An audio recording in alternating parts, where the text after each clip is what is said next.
If I'm not a mountain biker, then why am I making a film about mountain biking? I continue to ask myself this question.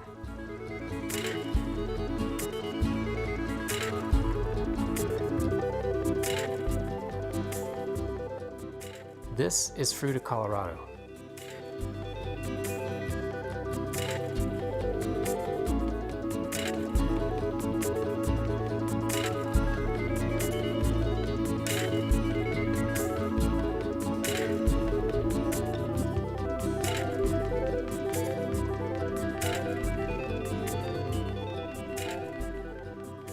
I took this picture in 1997.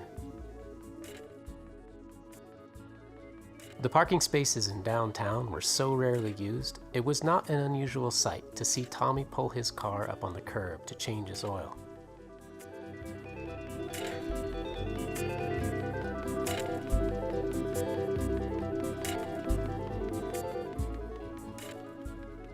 Fruita is a vastly different place now.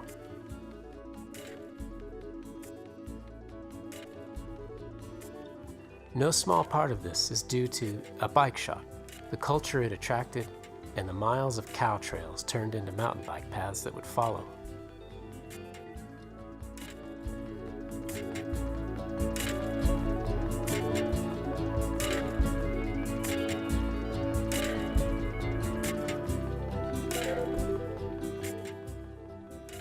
I have been observing its growth and influence for many years.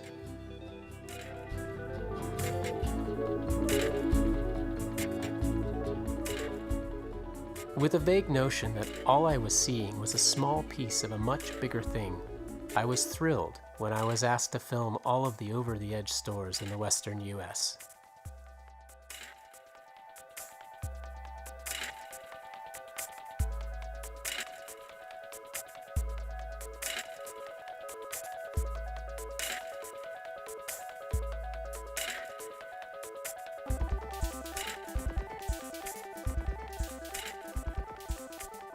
I wouldn't think of making a film without the creative assistance of my friend Levi.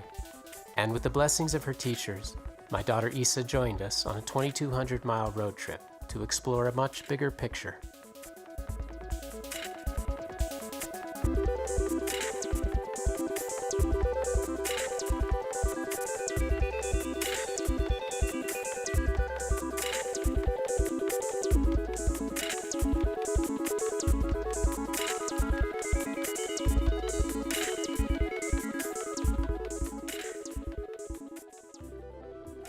We helped a stranded traveler, almost got stuck in a not-so-dry lake bed, blew out the bearings in our trailer, and discovered again and again the goodwill which is everywhere, which we hardly ever hear about.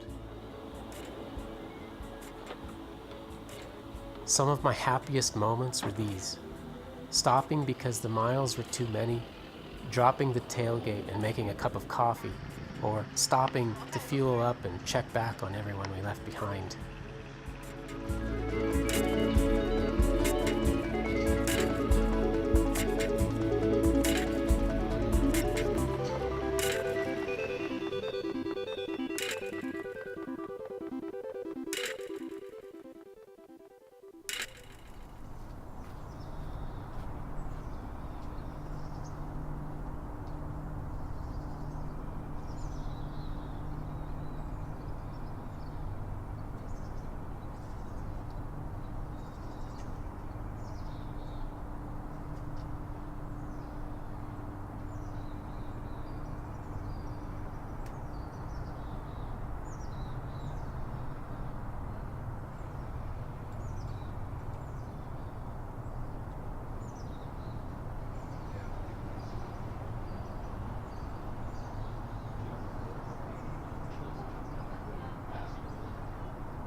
bird baby loader.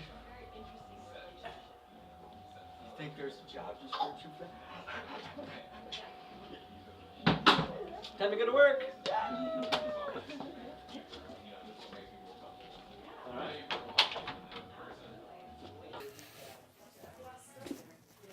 Yay, Bobby's here! Our cattle ramp is Our cattle ramp.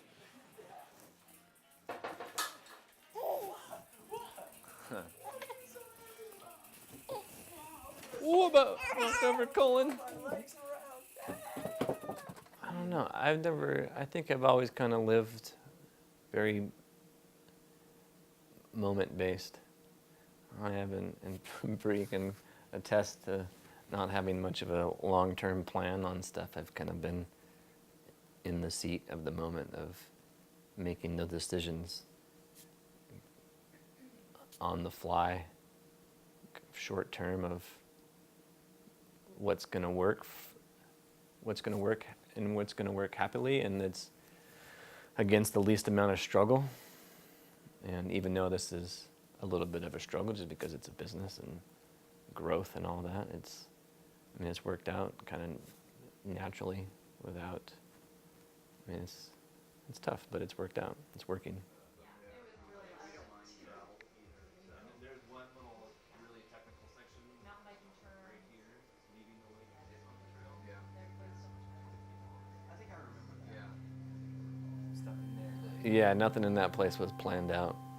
So I moved into that place with a broken foot, broken ankle, with a knee scooter. So I had my knee in a scooter, and came down there with a van full of stuff, and somehow unloaded the van with a knee scooter. And I just, like, second day, unloaded the van and started just tearing down stuff. There was a big office box inside in the shop, and then there was this big, huge shelf system. And I took those two down and saved every screw and every nail that I could, and all the boards, and yeah, and just reused almost everything. We reused everything that was in there and turned it into something else. And a bunch of trips to the hardware store, but nothing was like a blueprint or drawn out. It was just nothing really measured, just kind of cut and put together, and didn't come out square, but it came out right. Where did you acquire those skills? Trial and error. Be myself, because I'm weird. We can be that. We can cut. Hi. I'm weird. I mean, Sally. I just feel like biking is good for the soul. I think as adults, sometimes we always look back to our childhood and reminisce and miss it. And when we're out there like riding, we can be kids again. And I think that's the best part about it. Back brake, front brake, you'll use them. I'm not going to say much more than that. Yeah, just kind of lean back and be light and have fun.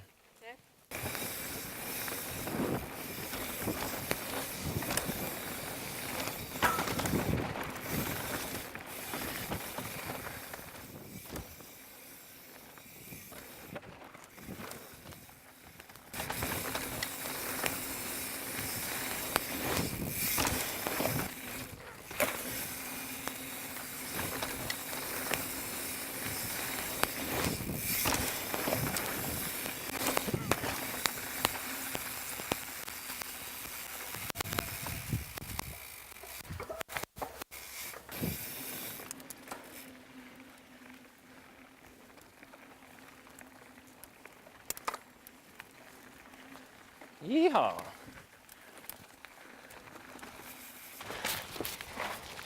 I'm beyond shame.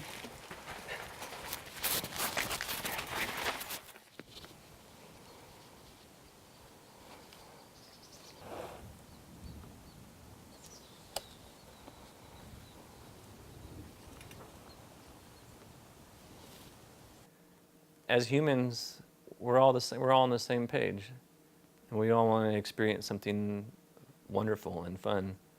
And it's here, it's in a lot of places.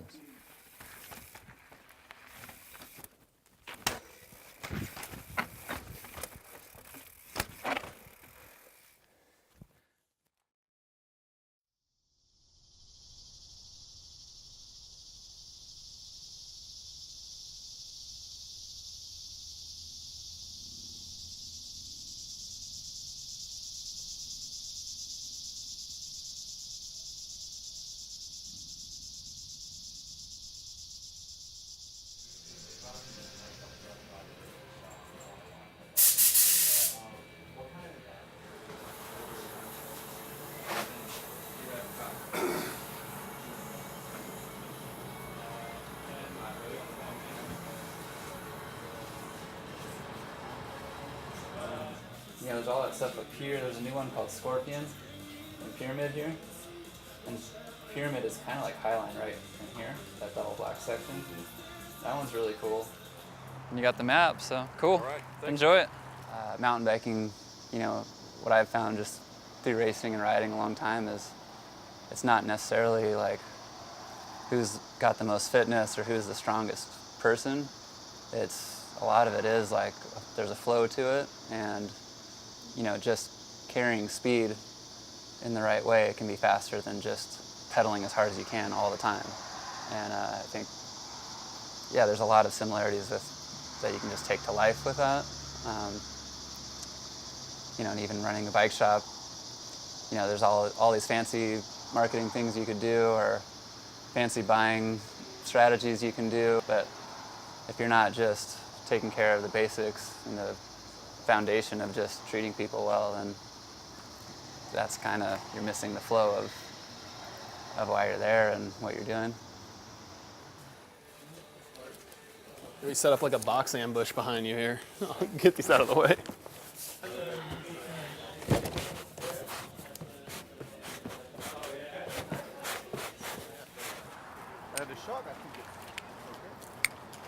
Yeah, is that you? Yeah, that's mine. Cool. Let's do the same thing, get your saddle. That looks like it's coming up, huh? Question, can you put my pedals on? Yeah, certainly. Because that's time pedals, I think. Yeah, that's way Yeah, different. I got loop pedals, so. Yeah, I'll go swap this. I'll bring it right out. Yeah, how cool is this outside workspace? I love it. We can use this almost all year.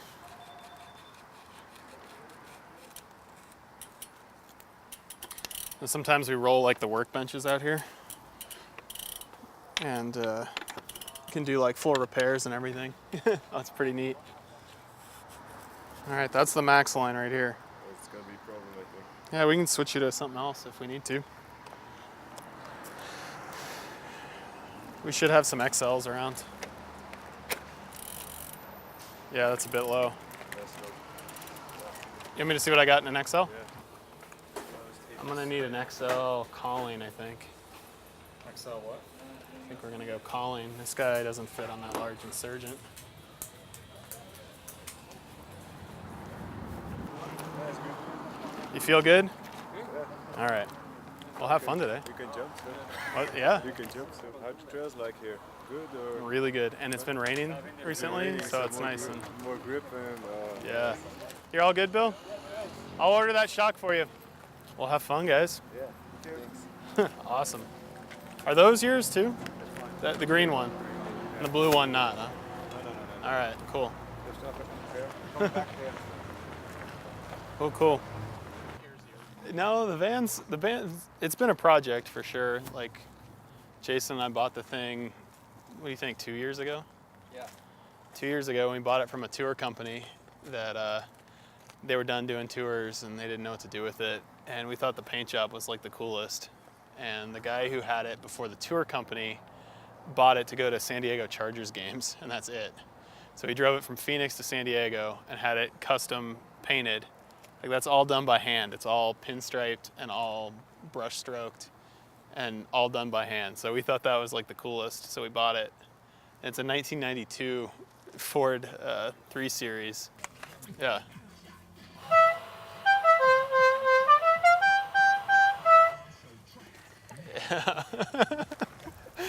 It's got a full analog air horn in there. Oh, it's 5 trumpets that play that, and an air compressor. Yeah. It hasn't really stranded us in a big way ever, but it's not. I don't know. It hasn't been on any long road trips recently. We'll say that, but it's perfect for the bikes, you know. Strictly for Sedona. Yeah.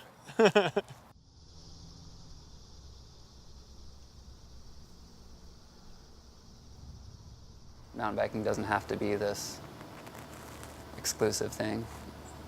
Is that like you can do it anywhere? Like you can make awesome trails just in the hills of Nebraska. You know, it's not necessarily about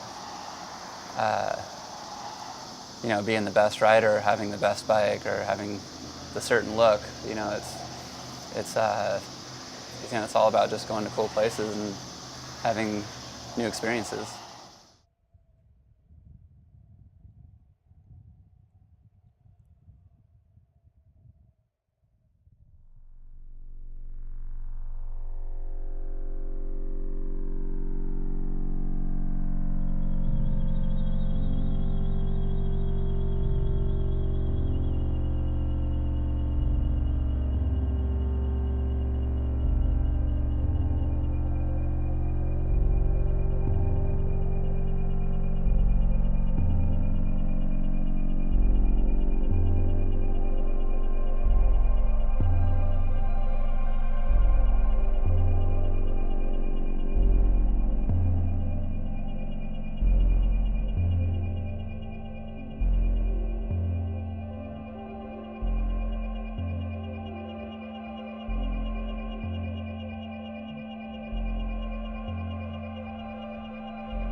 Yeah, go get a go on it. All right, thanks. Perfect, Gene. Thanks so much.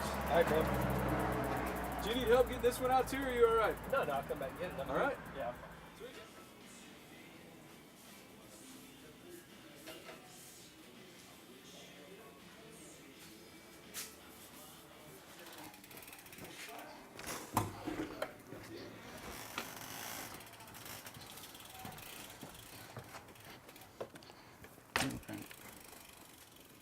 So this is Hilda. She's halfway through riding her bike from Anchorage to Argentina.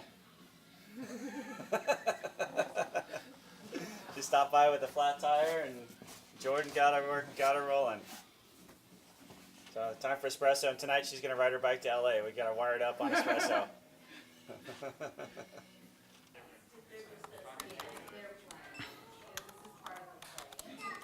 So our friend, we all call him Big Al, made the bench. It's made from pecan wood that he cut down probably 6 blocks from the shop here. And then he took it to his house where he has a sawmill, which is probably 4 blocks from here, and milled the tree down, cut all the boards, and made this bench out of that pecan tree. So from tree to workbench, that this wood has traveled up maybe a mile. Oh, yeah.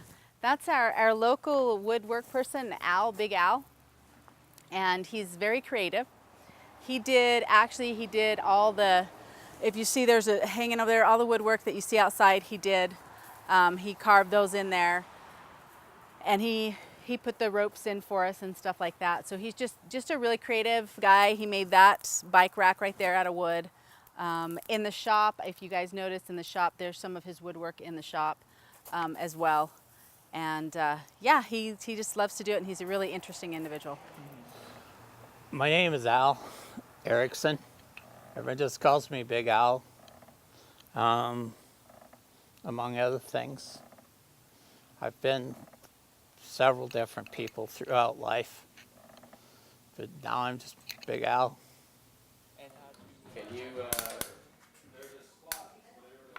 Can you spell hurricane and then say the name of the town? Okay. Hurricane. Hurricane. There's the really old one. I don't know if I can say it. It's like Hurricane. It's really strange. I usually just say Hurricane. The locals call it Hurricane, like Hurkun. Everyone else calls it Hurricane. This shop has brought a lot of things to the area. The shop's brought in a lot of out-of-state people, out-of-country people, so it's been a part of everything. It's participated in community activities. It's built trails, miles and miles and miles and miles of trails that's available for the entire community. They're not private trails, they're available for the entire community. What other business in town can say they have brought so much to so many in this town? Very few can. But DJ scares the shit out of me. No, I'm just kidding. I'm totally kidding, DJ. They're my friends. They're loyal, they're trustworthy, they're there if you need them. They leave you alone if you want to be left alone. They're understanding people, and they deal with so many, many people, and they treat them all the same. They treat them all like friends and family. I've never seen them treat anyone poorly, ever. Looking at it from somebody else's perspective, Mommy, and it's pretty cool. Yes. Mami, ¿qué enseñar ellos todos mis animales? Sus animales? Okay. She wants to show you guys her animals, all her animals. Okay. Let's go see it. ¿Quieres coger tu gallina? Cógelo pronto. Pronto. Cuidado. Suavecita. Hi, tip, tip, tip, tip. You're such a good chickie. Tip, tip, tip, tip.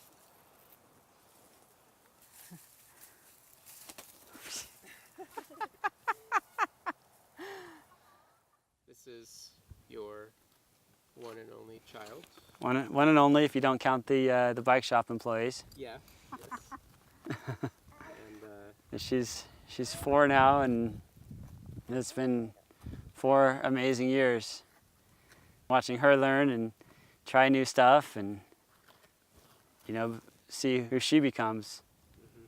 But certainly the hardest, scariest, funnest, coolest thing I've ever done. The thing that really gets me excited is when talking to people, finding out where they're from. I had a chance today to go rescue a Danish gal who was riding her bike from Anchorage, Alaska to Argentina. Got a chance to get her going and continue on her way, and that was really cool. Getting a chance to see some of her experiences.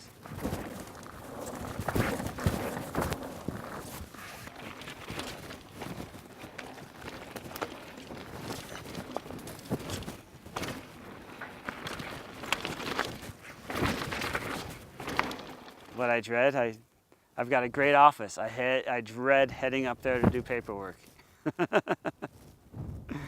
You know, I'd much rather go up there and throw things at the mechanics.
From here. Yep.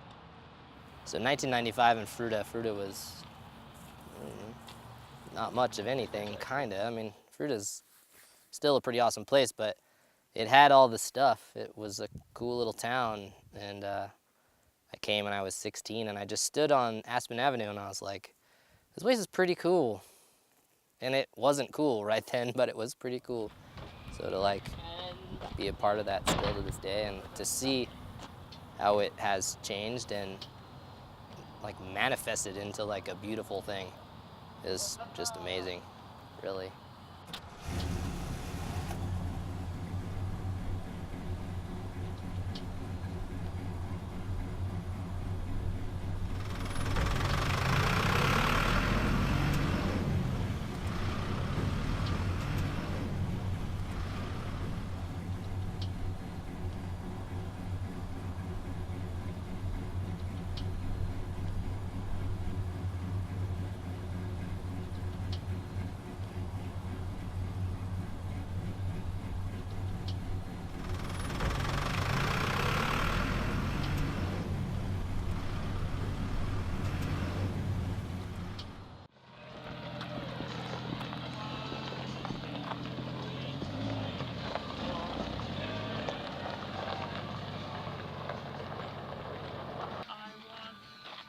I want what I want.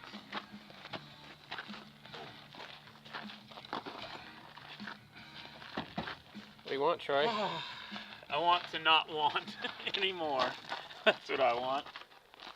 Enough of this fucking endless longing for bullshit. You could be earning some money right now. You could be doing some work. We should be on the clock right now. You should be. I am on the clock. Look, I'm placing advertising materials. There we go. They're all gonna come flocking in now.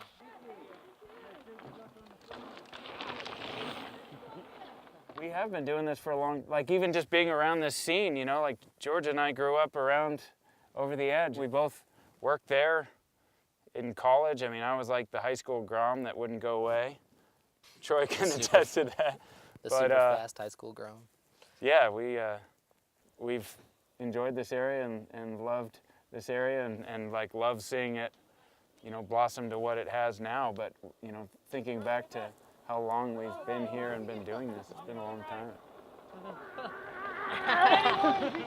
I grew up and went to Fruita Middle School, Fruita High School, and God, Fruita was, it still is, but it was such a sort of dichotomous community where there was all these weird, you know, lycra-clad mountain bikers coming in, but it was really just a farming community.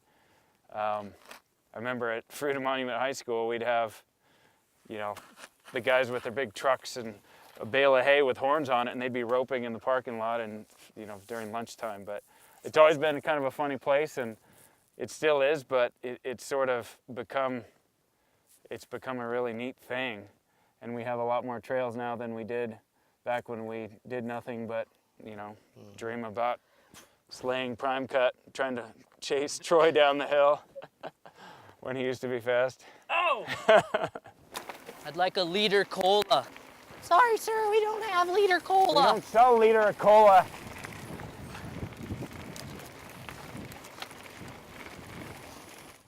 It's funny, we're all bound by this activity, but it's more than that. It's like our life. It's a very different thing than a job or something I have to do. That's why there's not much negativity in it, really, you know?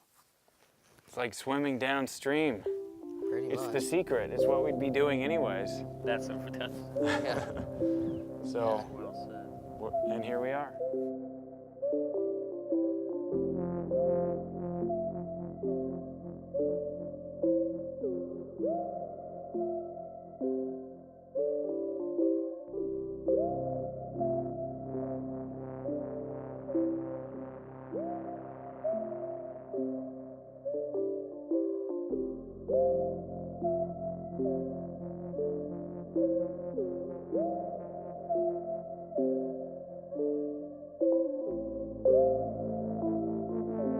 The beginning of Over the Edge was thought that we should do something here. I was going to go to Moab.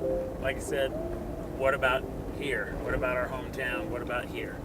Things were happening. Kokopelli, the Ribbon. There was some interest. And so Fruita happened because Fruita was bankrupt and the building was free almost. And so, but it needed a place to ride. And there wasn't a trail system of Fruita. And so the day I went and looked at that building the first time, I drove farm roads out here, found that you could cross the canal and get out onto the desert right here at 18 Road. And that's what led to all this, really. It was just, there had to be trails if there was going to be a mountain bike shop in Fruita, Colorado. Nobody had built a trail for the purpose of riding. Like trails were hiking trails or horse trails or Jeep routes or trying to get from point A to point B kind of stuff. Like mountain biking was using whatever was available. And all of a sudden this idea of hold your speed into this, you know, this turn that was designed to hold that, maybe not comfortably, but you can get around that corner full tilt boogie. Like it's an engaging experience that was designed intentionally. Sun would come out winter of 94, 95, and we would come out here and started following cow trails in the desert is how we let it be known, because that kept the BLM off our case. That's where we pulled off the road originally because there was a cow trail right here, and that's where it all started.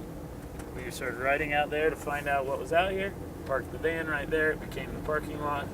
Holy shit, 18 roads paved, but only out here. Weird. It was really beautiful, that excitement of the early movement.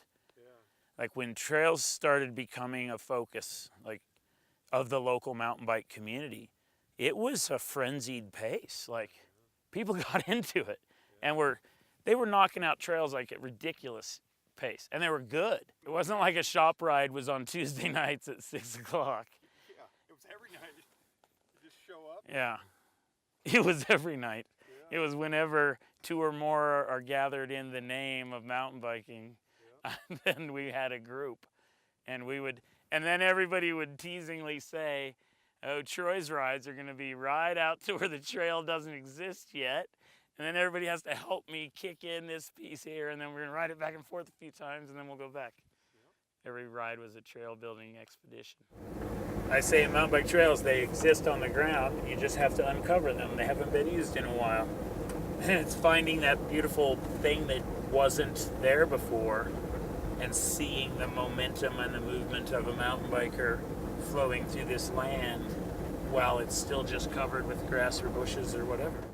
All my reference points for like creativity, creative lifestyle and all that kind of stuff has been associated with music. And so I have a bias towards associating creativity with music and like art, fine art, and stuff like that. There's this thing about driving around the country and sort of wondering how people live their lives and thinking that some places people's lives are kind of boring and even depressing. It's like they live on the landscape, but their minds are preoccupied with an economic existence, which causes them to ignore the world around them and not really try to involve themselves creatively or artistically with their environment. And even though I'm not much of a mountain biker, it seems like what they're doing is it's offering a new way for people to experience the country that they live in under a different premise, which is mountain biking, recreation. But it's causing them to look at their own environment in a new way, which is kind of similar to what art does. It causes people to look at things in a new way that they didn't look at it before. Like creation comes from the energy of the human being, and it's really all we ever want and what we really love about our lives. When you do something that you created something, whether you made somebody smile or you changed the way someone saw their own life or built a beautiful trail or a piece of art or a cabin in the woods, whatever it is. So creating is really beautiful.